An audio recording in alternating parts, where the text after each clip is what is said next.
welcome back our first guest, really a great man, retired General Keith Kellogg, former National Security Advisor to Vice President Pence and President Trump, among many other accolades I could mention. General, here's my problem. You know, I lived through the Cold War too. I saw how Reagan responded to the Soviet Union, and I saw how you folks in the Trump administration responded to all these threats. I keep hearing fear that we will escalate if we do things that might actually result in Ukraine stopping Russia from committing what people now admit are atrocities and war crimes. And I must tell you, I am utterly perplexed. Nobody believes we should send American troops into Ukraine. Nobody's saying that we should be in control of some kind of no-fly zone. We're sending javelins, we're sending mobile missile units over there, we're sending all kinds of stuff there, but all of a sudden the line is drawn at old MiG-29s. Whether people think they're useful or not, if that's what the Ukrainian pilots and military think would help, what's the problem, General? Yeah, Mark, it's good to be with you. Look, what it comes down to very candidly is intestinal fortitude, the ability to have guts to make a hard decision, instead of wringing your hands in a negative manner and we're very concerned about escalation. Look, the guy who's escalated is Vladimir Putin. That's the one who started the war. That's the one who's pushed himself into Ukraine. That's the one who's put the civilian population at enormous risk. He's actually conducting war crimes. Just the other day when he attacked Mariupol at the hospital there with the maternity wards, that's a war crime. And people need to stand up and say, now, you've gone too far, that's enough, and figure a way to do it. There's a lot of creative ways. For example, when you mentioned the MiG-29s, you know, when we were in the Trump administration, he would have said, go figure it out, and we would have. There's a way to do it. You can come up with all different kinds of creative ways to go forward, but don't be afraid of the other guy. If you're afraid of the other guy, and you're afraid of escalation, then you're probably in the wrong business being a leader, and we should push back on him. You know, he's got his vulnerabilities. We know it. We should continue to apply pressure on him, and eventually he'll break on it. I'm convinced of that. He's a very shrewd operator. We know that. But he's also authoritarian. He's very direct in his ways. He doesn't bluff, and we shouldn't bluff either. And I think we're seeing that and making a huge mistake on going against Putin. You know, Putin has made a couple of big mistakes already, though. When you look at going into Ukraine, the first thing he did as a mistake was he underestimated the Ukrainians. He thought they would turn and run. You know, and you look at a Churchillian figure in Zelensky, President Zelensky, when he looked at him and said, you know, when you attack, you're going to see our faces, not our back. And then when he went to and spoke in the House of Commons in England, the first foreign leader that's ever done that, he took the words of Churchill basically and reused them and paraphrased them with Ukraine.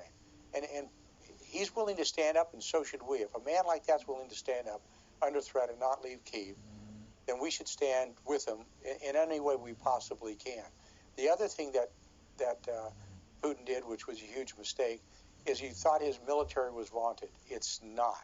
And I think that has surprised the whole world. When you look at what he has been unable to do in the number of days he's had it, when you look at General Milley saying Kyiv would fall within 3 days, we're well past that mark. Kyiv is standing. They're fighting back.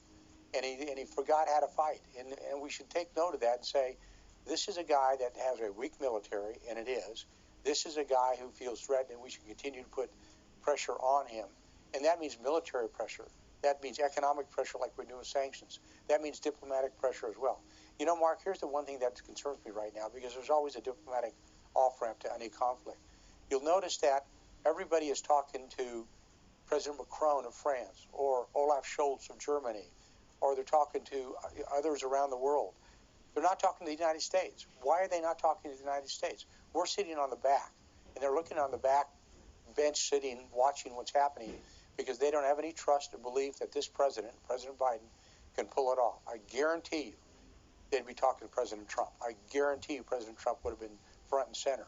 It's also interesting to note that in the last 4 presidents, just not the last 2, but when you take Biden, and when you take Trump, and when you take Obama, and when you take Bush before him, the only country that Putin did not, the only president that Putin did not take land when he was in office was Trump.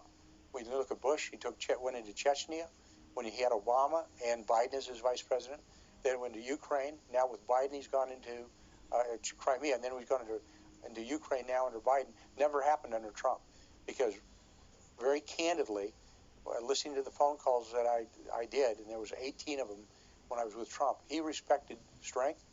He understood that Trump was either irrationally rational or rationally irrational, and he did not know what he would do. When we killed Soleimani, it changed the game. When we killed Baghdadi, it changed the game. One example that I think is important to note with President Trump and how we could react with Putin. Early on in the administration in Syria, Bashar Assad used sarin nerve gas against his own civilians.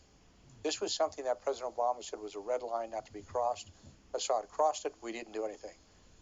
When Assad crossed it with Trump, within days, we put over 70 Tomahawk land attack missiles on the air base where that came from. Who was on that air base? Russians. Who was a joint operator of that air base? Russians. Who supplied the nerve gas? Russians. We sent the missiles in. The president picked up the phone and told Putin, don't do it again. In the entire time after that, Assad never used chemical weapons against his own civilians. That's how you operate with Putin. Strength, determination, and a fearlessness to act. That is so important, that example. And yet we have a pattern with Biden, which is the opposite. Capitulation, selling out, and surrender. Yeah. And our enemies, General, as you well know, they do psychological profiles of these presidents and the people around them. And they've looked at his years in the Senate. They looked at his years as Obama's vice president. They look at his years now. They see what he's done now. He's arming up the Iranians for all intents and purposes. He says nothing or does nothing about North Korea firing missiles off, including not that far from Japan. He's undermining our military with critical race theory and other stupid stuff, and not funding them properly even now. And then, of course, he capitulates to Russia over and over and over again. So they see a pattern in Biden that goes the wrong way, just as they saw a pattern in Trump that went the right way. Hey, Sean Hannity here. Hey, click here to subscribe to